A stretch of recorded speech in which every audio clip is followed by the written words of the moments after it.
पीछे पढ़कर आ चुके हैं कि मुख्तलिफ फोर्सेस किस तरह बॉडी पर असरअंदाज होती हैं। हमने ये भी पढ़ चुके हैं कि हम मुख्तलिफ फोर्सेस के बॉडी पर असरअंदाज होने को किस तरह आसानी से पढ़ सकते हैं, किस तरह अपना तज्जिया आसानी के साथ कर सकते हैं जब मुख्तलिफ फोर्सेस एक बॉडी पर असरअंदाज होती हैं।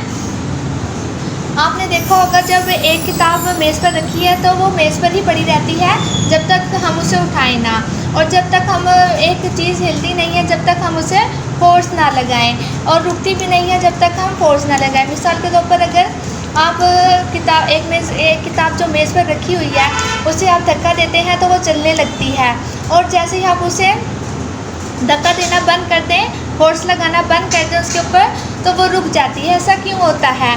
और जब आप एक बॉल को फेंकते हैं ज़मीन के ऊपर, वो थोड़ी दूर जाकर रुक जाती है।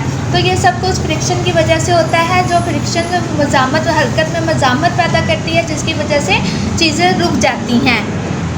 अगर चलती हुई गाड़ी पर अचानक ब्रेक लगाएं तो आप आगे की तरफ झुक जाते हैं। ऐसा क्यों होता है? आप गाड़ी की हरकत की हालत को बरकरार रखना चाहते हैं और हरकत करना चाहते हैं, इसलिए आप आगे की तरफ झुक जाते हैं। एक अचानक सड़क पर चलती हुई बस जब अचानक रुकी हुई बस चलती है तो आप पीछे की तरफ झुक जाते हैं, क्योंकि आप अपनी सुकून की हालत को बरकरार रखना चाहते हैं, इसलिए आप पीछे की तरफ हरकत करते हैं।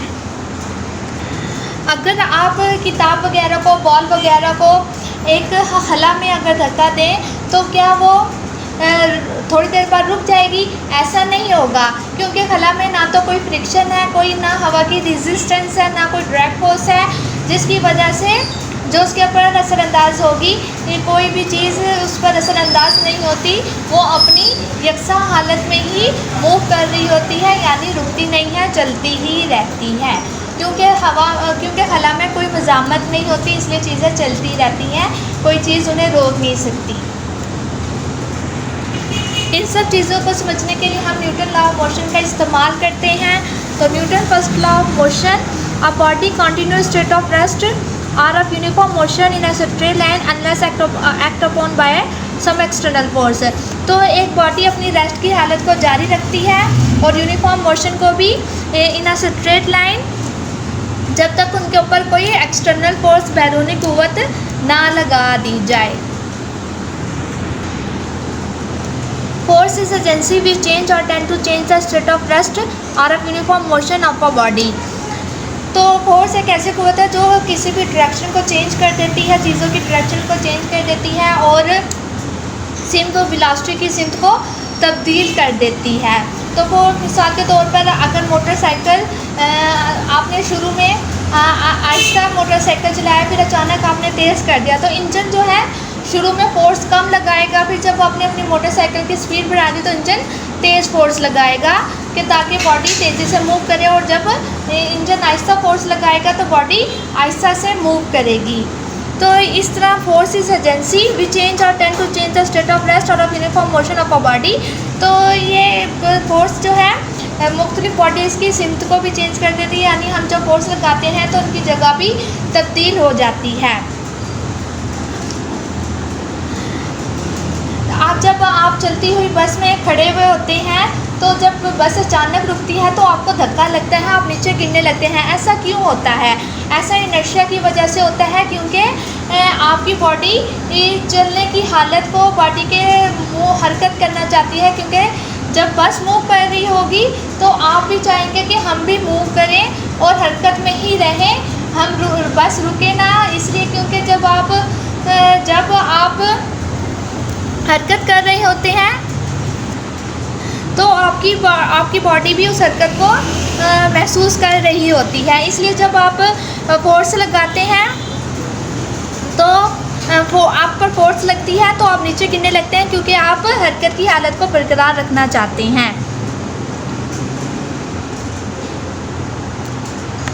जब आप एक कालीन को झाड़ते हैं तो कालीन नीचे की तरफ मूव करता है और इसके डस्ट पार्टिकल हवा में उड़ जाते हैं।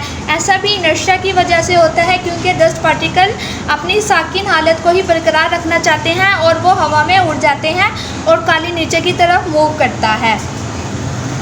जब आप अगर किसी मेज़ के ऊपर कपड़ा रखा हो, उसके ऊपर चीज़ें रखी हों, तो आप कपड़े को ज़ोर से खींचते हैं तो चीज़ें हिलती नहीं हैं।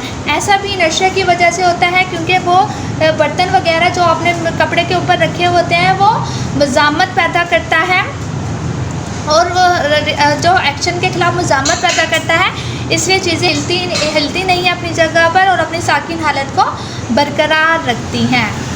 अगर आप भारी चीज़ को धक्का दें तो वो हिलती नहीं है, अगर कोई आपकी मदद करे वो हिलने लग जाती है। ऐसा इनर्शिया की वजह से होता है, जितना ज़्यादा मैस होगा उतनी ज़्यादा इनर्शिया होगी। अगर आप नेट फोर्स लगाएंगे तो वो हिलने लग जाएगी। अगर आप 4 बंदे अगर एक गाड़ी को धक्का दें तो वो आसानी से हिलती नहीं है, हिल जाती है।